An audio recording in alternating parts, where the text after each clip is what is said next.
Hi, I'm Peter Cowan, the Bee Whisperer. I love keeping bees, but I wouldn't be just keeping bees if I couldn't make a living at it right now. I mean, I'd have it as a hobby and that sort of thing. But even as a kid, I got into beekeeping because, as well as loving animals and the fun of it and being involved with the pollination and the value to the environment, I also wanted to make a little bit of money out of it. And so I said when I started off this channel, one of the things I wanted to help people do was to make more money keeping bees, if you want, turning it into a little business. And that, to me, is half the fun. Most of us think of beekeeping and making money out of beekeeping as honey. And so the natural product, if you keep your bees successfully, you should be able to produce a surplus of honey. And if you know what you're doing, you can take a colony, you can get more honey out of your hives than the average beekeeper. A lot of it depends on your location, of course, and that you have good weather. And so that's a precondition of making a surplus of honey. But the other thing is how you manage your hives. If you're really aiming to produce honey, then you want to go into single brood chamber management. And you'll see I do a lot of talking about single brood chamber management as a way that I keep a lot of my hives, particularly those that I want to produce a lot of honey from. Granted, you'll have to be doing a bit of feeding going into the fall and that sort of thing, but the feeding that you do to help them through the winter, because you've taken a lot of their honey, you're not taking all of their honey, but you're taking a higher percentage of their honey than you would do with a double brood chamber management. So yes, I know some people would prefer that I leave all the honey for the bees because it's better for them, but in some cases it's arguable that it is not better for them to leave them with honey. It's better to give them sugar syrup. Totally depends on your particular environment and the types of types of forage that your bees are able to get to. But that's besides the point. If you want to produce a lot of honey, single brood chamber management is the way to go.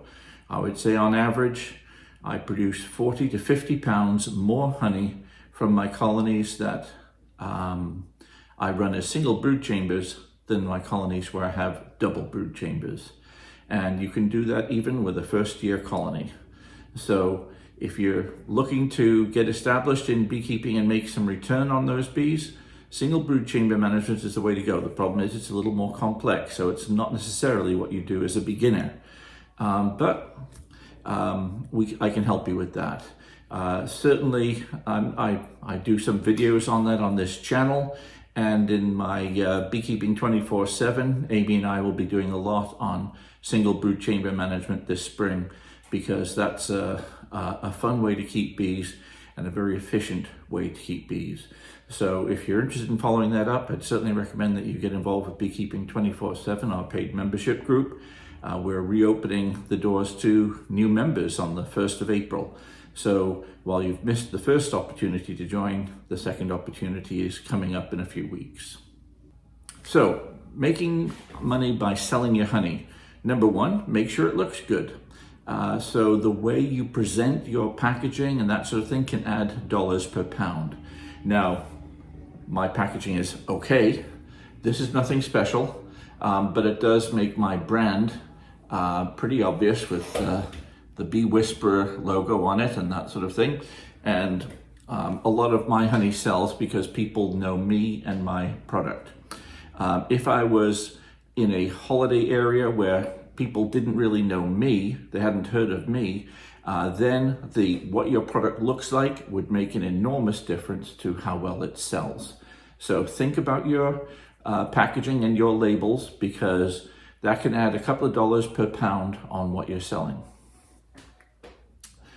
The next most important thing is the size container you're selling your honey in. Most of you that we're talking about just turning into a business might be only having a limited amount of honey. You may only have a couple of hives. So you may have, even with single brood chamber management, maybe you've only got a couple of 100 pounds of honey to sell. Generally speaking, if you've got a couple of 100 pounds of honey to sell, you're going to sell out of it, because there is a very, very high demand for local honey. And even just a relatively small amount of word of mouth promotion, and you're going to sell out of your 200 pounds of honey. So my recommendation there is do not sell in large units like this, a 2-pound jar. I sell my 2-pound jars at $20 per jar, at $10 per pound. Sell them in smaller units. This is an 8-ounce jar.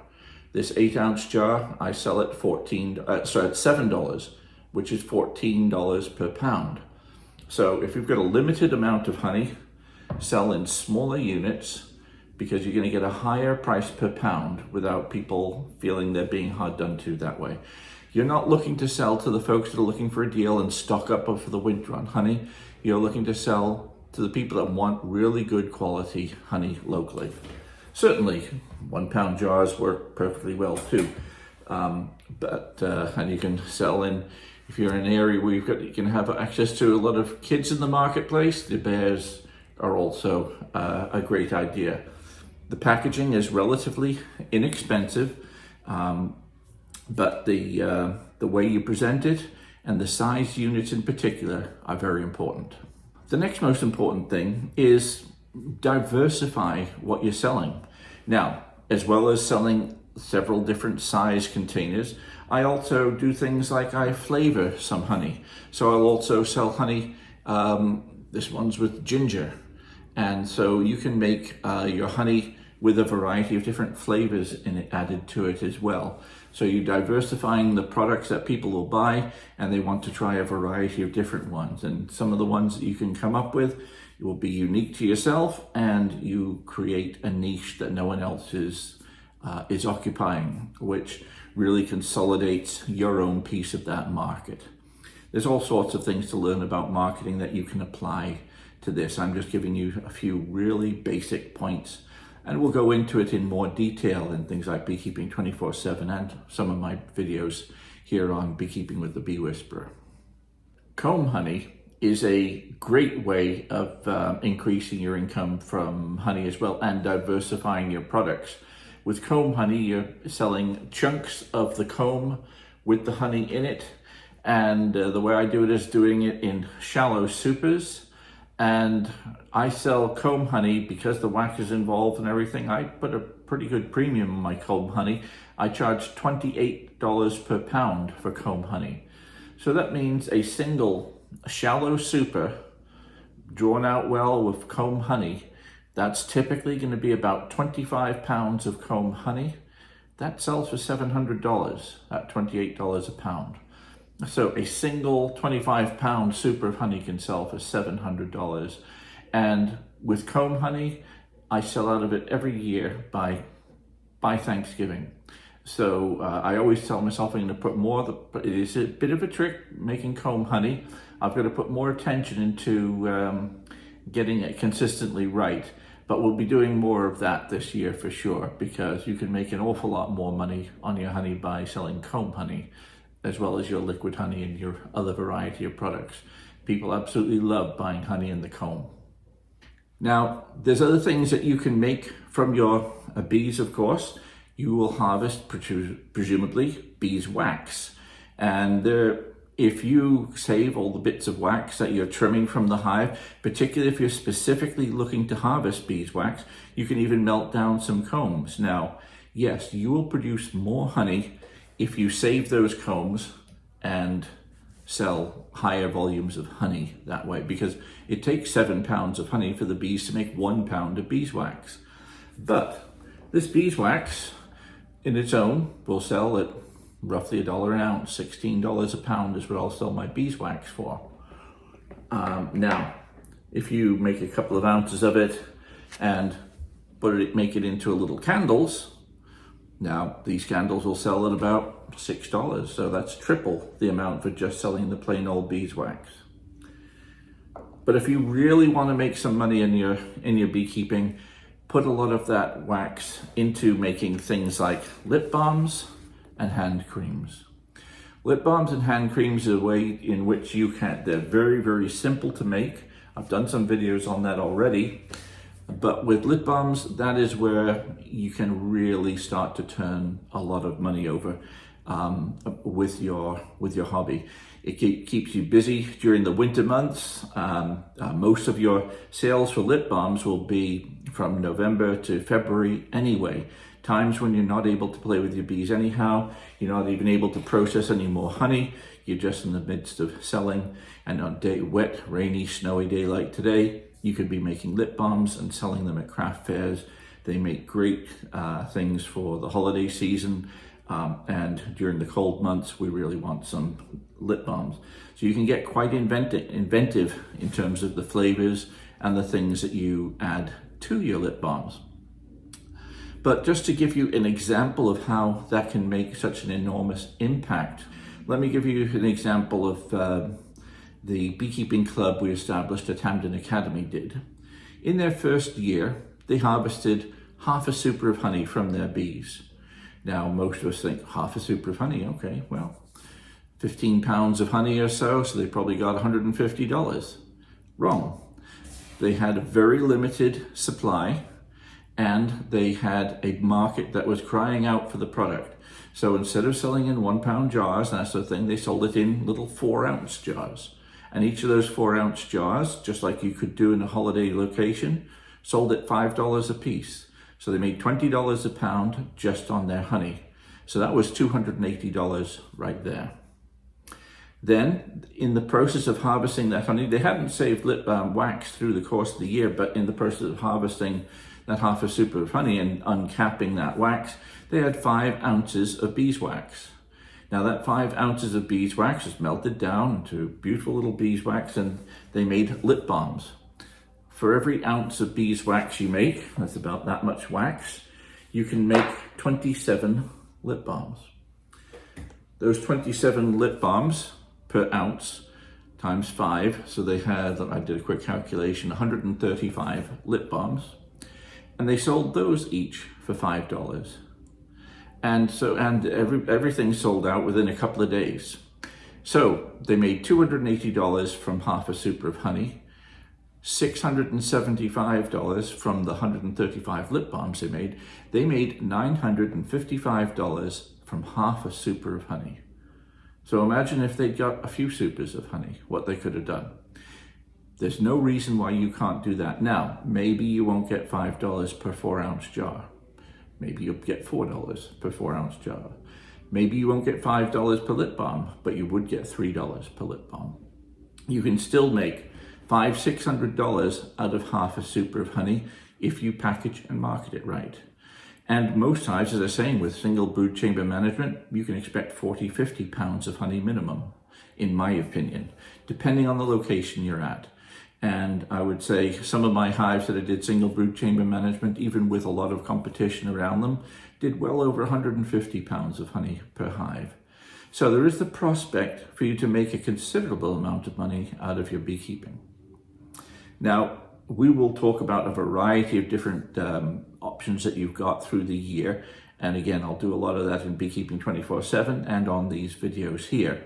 But I'll be doing, I'll be doing more detail on that sort of thing in Beekeeping 24/7. But the other thing that you can, of course, do is rent out colonies for pollination. It's wonderful, actually, to have your colonies sitting, growing, and somebody's paying you to have your hives located somewhere for 3 or 4 weeks. As an example, here in Maine, there's a lot of folks with small blueberry patches. The folks with the commercial blueberry farms and things, they hire in hundreds of colonies, and they'll pay $100, $120 per hive, and they'll be coming in on big articulated trucks. And you're not in that marketplace yet. You're probably in the marketplace where someone's got a couple of acres of blueberries, so they've got 30 apple trees, and they want to get them pollinated. So they'd like you to bring some hives there for a month, and then take them away. On circumstances like that, I will usually charge $150 per hive, and I'll have them there for usually about a month, and then I'll take them away. And it's a great opportunity because basically you arrange it so that you don't have a lot of work to do. So what I will do is I will set up a little electric fence for the area to make sure it's protected from bears. which I'll take away again and put in another yard later. The colonies I will set up, and I will set them up as 2 supers. I will fill up the bottom super with lots of brood, a couple of frames of honey, so about 8 frames of brood, 2 frames of food, and then I'll put an empty super on top. Usually I'll put foundation up there so that I get a super foundation drawn at the same time. By the time I come back in a month's time, or a few weeks' time, usually they've completed building up that upper brood chamber, and it's before they're in any danger of swarming. So I can put them there, not even attend to the bees for a month, and come back and take it 2 full deep supers of bees and a bit of honey and brood and that sort of thing away. If it turns out that that's a really good yard, sometimes I'll ask if I can keep my bees there, and sometimes I'll offer in subsequent years to put, if they want 4 colonies there, I'll say, well, I'm happy to put 8 there at no extra charge, if you don't mind me keeping the bees here, because I'm making a lot of honey here. And so you can still be paid to go there, put your bees there. You're getting paid for 4 of your hives, but you're throwing in an extra 8 at no extra charge. And he's getting really good value for his pollination. And if you found that it's a really good yard for honey production, great. Everyone's a winner then. So anyway, there's a whole lot of different ways that you can make your beekeeping hobby pay for itself. We'll talk more about this in more videos. You can look back on some of the videos I've done already, particularly early last year. I mentioned it a lot, but I'll be doing more of that in the spring. But again, just to mention, Beekeeping 24/7 will be opening up the doors to new members on the 1st of April. Watch the Bee Whisperer I'll be putting on videos here very shortly, and probably in the comments below the link to get on the waiting list to start on the 1st of April. We will be starting a waiting list for that. We've already had lots of people who'd missed the boat the first time wanting to join, but we'll come back and more of that later. But this is more about making your beekeeping hobby pay for itself. And you can certainly do it, just requires a little bit of planning and having an objective and working towards that objective. I'm Peter Cowan, the Bee Whisperer. See you next time.